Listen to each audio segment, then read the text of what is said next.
واحد السلام عليكم، كي دايرين؟ بخير. كنتمنىكم تكونوا بخير وعلى خير وعواشركم مبروكه. وهذا الفيديو لقاكم في احسن الاحوال وبصحه جيده. كي دايرين اخوتي؟ لاباس عليكم؟ ما نطولش عليكم المقدمه، ندخل معكم مباشره في القصه باش ما تملوش. وبطبيعه الحال كما نقول لكم كل مره، ما تنساوناش من التعاليق الزوينه والمشاهده ديالكم الكامله وباللايكات، واللي ما مشتركش في القناة يشترك ويفعل الجرس باش يوصلك كل جديد. وشكرا لكم مرة أخرى. اليوم غادي نحكي واحد القصة، قصة ديال فائزة اللي تزوجات وزوجها يعني كانت باقا صغيرة في عمرها 13 سنة. كتقول بأنها مازال كانت ما كتعرف والو، كانت باقا صغيرة وما كانتش قارية، ما مكملش تقريتها وما كانتش كتفهم والو. 13 سنة باقا ما كتعرفش بزاف نتاع الحوايج. المهم تزوجات وعاشت في مع والدين راجلها كان مرة كيخدم ومرة ما كيخدمش، المهم على حساب قوتهم. المهم فإذا دوزات يعني اش غادي نقول لكم، العام الاولاني وما جابش ليها الله الاولاد. غير من العام الاولاني بدات عكوزتها كتنقر عليها، وكانوا معاها حتى واحد جوج الويساتها كانوا باقين بالزواج وكانوا كبار منها، كانوا باقين معاهم في الدار باقين ما تزوجوا. كانت ديما تنقر عليها، ديما كتقول لها وراه داز عام مازال ما غتولدي، من حنايا كنا نهزو غير من الشهر الاولاني، من حنا مالكي واش انتي ماشي مراه، واش انتي ماشي كامله. هي مسكينه ما كانت كتعرف ما تقول، كانت كتبقى ساكته، كانت كتقول لها دابا يجيب الله وصافي. كل مره كانت كتهضر معاها امها في التليفون تتعاود ليها شنو كاين. المهم والدين فائزه كانوا عايشين في المدينه، وهي زوجها الباديه ديالهم، يعني الباديه الاصل ديالهم، جاو شي عائله من تما وصافي وداوها تزوج بها الدري وعاشت معاهم. بحكم انه ما كانش عنده شي خدمه في المدينه ولا شي حاجه في الباديه، مره كيخدم مره لا، كل مره وكيفاش كيدور الحركه. صبرات عليهم وعيات كيعياو ما ينقروا، وهي مسكينه كتعيا ما تميك وكتعاود فقط لما غير ما الا جات لعندها المدينه كتبقى مسكينه تشكي وتعاود ليها، وكتبقى تقول لها شي هضور وشي تلميحات وشي نقير، يعني الهضره اللي كتبقى تقول لها عكوستها. بعض المرات كتبقى تقول لها وكاع البقره نتاع الجيران ولدات والبقره ديالنا مازال ما بغات لا تضرب ولا تولد. قالت لك هي ما كنتش كنفهم انا ديك الهضره، بحكم انني قالت لك كنت صغيره ومازال ما كنتش كنفهم ديك النقير ديالهم وديك الهضره اللي من تحت لتحت، فكنت كنعاودها لامي. قالت لك قلتها ليها هكا، قالت ليها راه تيقولوا لي البقره نتاع الجيران ولدات والبقره ديالنا باقا ما ولدات. قالت لي اش من بقره، حنايا كاع ما عندهم البقر، عندهم غير الكسيبه. كتقول ليها اش من بقره عكوزتي، كتقول لها هو البقره ديالنا، راه عندنا واحد البقره في الدار.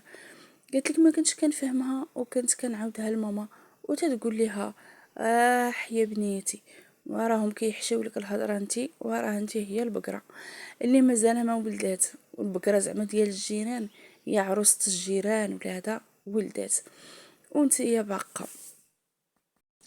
قالت لك عاد بقيت كنفهم الهضره ديالهم وكنفهم ديك التلميحات وداك النقير ديالهم كيفاش داير، وراه تيكون زعما ديك الهضره كلها راه تتكون عليا. دازت سنين، قالت لك وكنمشي ندوز وتيقول ليها ما عندك والو، وكترجع كتقول ليها انا راه ما فيا والو، انا ما عندي والو، والطبيب قال لي راه ما عندكش والو في التحاليل ودابا يجيب الله. صافي هادشي اللي كيكون. دازت عاوتاني مدة اخرى وهي هكاك.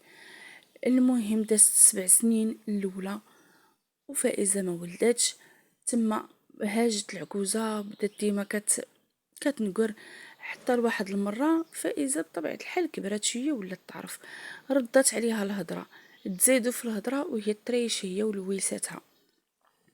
تما صافي عاودت لامها شنو كاين، فما بغاتش تخليها تما معاهم، قالت لها والو غادي تجي عندي هنايا للمدينه. كانت تما عندها دار فيها 3 ديال الطبقات، قالت لها غادي تجي وما تكري ما والو. المهم غتجي تسكني معايا انتي وراجلك الا كان باغي. وهنايا قلب على الخدمه، جات فعلا صافي سمحت فيهم وخلاتهم وجات جلست مع امها.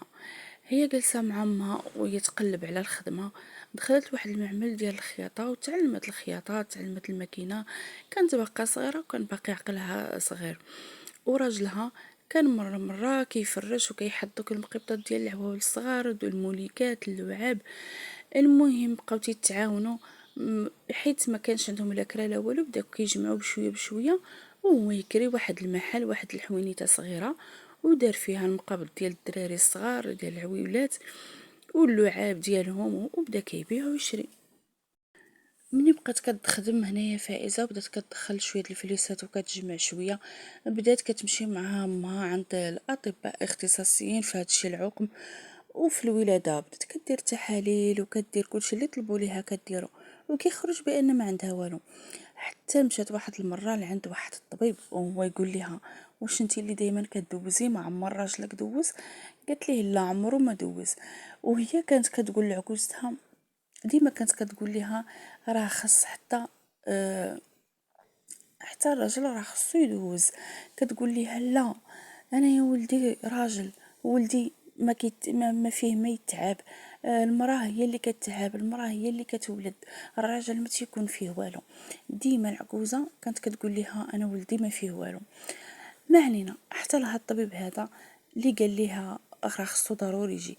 قالت ليه هو راه ما كيبغيش يجي وتيقول راه ما فيه والو وما تيبغيش يمشي عند الاطباء يدوز. قال لها: شوفي، ندخلوه بواحد الحيله. قال لها: غير جيبيه لعندي، قول ليه راه حكا بغى الطبيب يهضر معاك على قبلي، يعني على قبل فائزه. المهم قنعاتو ومشى معاها. داك الطبيب بدا كيهضر معاه وبدا كيشرح ليه، كيقول ليه: المهم انت راه ما غادي تخسر والو، ندوز نديرو لك الراديو تحاليل. انا راه حتى الراجل راه تيكون فيه عيوب، واش تيكون فيه اش تيكون فيه اش تيكون فيه. المهم الطبيب قدر قنعو وشرح ليه كل شيء. قال لي ان المراه التحاليل ديالها كيخرجوا دائما ما فيها والو. دوز هذاك السيد، دوز وكل شيء، وشنو لقاو؟ خرجوا في التحاليل ديالو وفي الصور ديال الاشعه باللي عنده واحد 2 عروقه معقودين. صافي قال ليه: راه عندك واحد 2 عروقه معقودين، هادو هما اللي كيدوزوا الماء ديال الراجل. قال لي: دابا اشنو غادي نديرو؟ قال لي: غادي دير واحد العمليه صغيره راه ما فيها والو، وغادي تولي طبيعي وغادي تولد. ديك العمليه طلبت تقريبا 1,5 مليون، وديك 1,5 مليون جمعتها غير فائزه وعاونتها امها. يعني كل شيء منها على الله غير يرضى يديرها وتولد. صافي قنعوه ومشى دارها. داز واحد المده ديال 6 شهور. فائزه بدات كتحس بالدوخه، بدات كتحس براسها ماشي هي هذيك. قالت لها امها: والو غادي تكوني حامله. قالت لها: ما يمكنش، ما كنظنش. قالت لها: غادي نمشيو للفرماسيان ونديرو التحليله. مشاو للفرماسيان داروا التحليله وخرجت ليها بانها حامله. ما تصوروش قالت لك الفرحه كيفاش كانت كتبكي من الفرحه واحد الدرجه. قالت لك انها سخفات، ما ركابيها فشلوا عليها، ما قدرتش تتمشى. ايوا هنايا بدات هضرات مع العكوزه وبدات كترد ليها الصرف وتتعيرها. قالت لها: واش غنقول لك، راه ماشي البقره. قالت لها: اللي صدقت ما كتولدش. قالت لها: راه العجل هو اللي صدق ما تيولدش، هو اللي فيه الديفو. قالت لها: كيفاش هذا؟ قالت لها: راه ولدك هو اللي كان ما تيولدش الشريفه. قالت لها: ماشي انا. المهم ردت ليها هذيك الهضره، ومن تما تقاطعوا ديك العائله مره. جمعات الفليسات فائزة ودوزات واحد المدة، ولدات وليدات 3 ديال الوليدات، وتعاونت معها امها وشرات واحد البقعة وبناتها. ولحد الان ما كتهضرش معاها لا عكوزتها لا ويساتها، ولا عمرهم جاو عندها للدار. غير ولدها هو اللي تيمشي عندهم، يعني غير راجل فائزة هو اللي تيمشي عند والديه. اما هما عمرهم ما جاو، لان بطبيعه الحال دارت فيهم وحشات لهم حتى هي الهضره، وقالت لهم: راه العجل ديالكم هو اللي كان ما كيولدش. المهم حتى هي ما خلت لهمش. من تما ما هزها عليهم، ما تهضرش معاهم، وقالتها لهم يعني فرانشمون قالت لهم: ما يوصلني حتى شي واحد، ولدكم الا بغيتوه هو جن عندكم. ما كيوصلها حتى شي واحد من عائلته، ما كيجي ولا خوتو لا امو.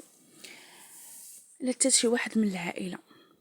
واش غادي نقول لكم، ولدات وليداتها، دارت 3 ديال الوليدات، 2 ديال الذكوره وبنيه، وبنات الدار ديالها وساكنه بخير وعلى خير. كنتمنى خوتي ان هذه القصه تعجبكم ويكون فيها عبره. راه دائما في الاول العكوسه كتبقى تقول لك لا ولدي كيولد، لا ولدي ما فيش، لا هذه ديما كيردوا اللومه للمراه. المراه هي اللي كتولد، الا ما ولداتش هي اللي فيها الديفو.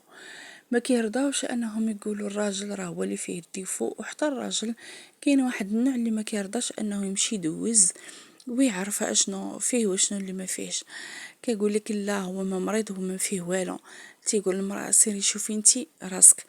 المهم كنتمنى ان هذه تكون عبره، وماشي غير المراه خوتي اللي ما كتولدش، راه كيكون حتى المشكل من الراجل. كنتمنى الرجال تسعفوا عيالاتكم و... والله يهدي، الله يهدي ما خلق. وشكرا لكم، كنتمنى دائما الدعم ديالكم والله يحفظكم ليا.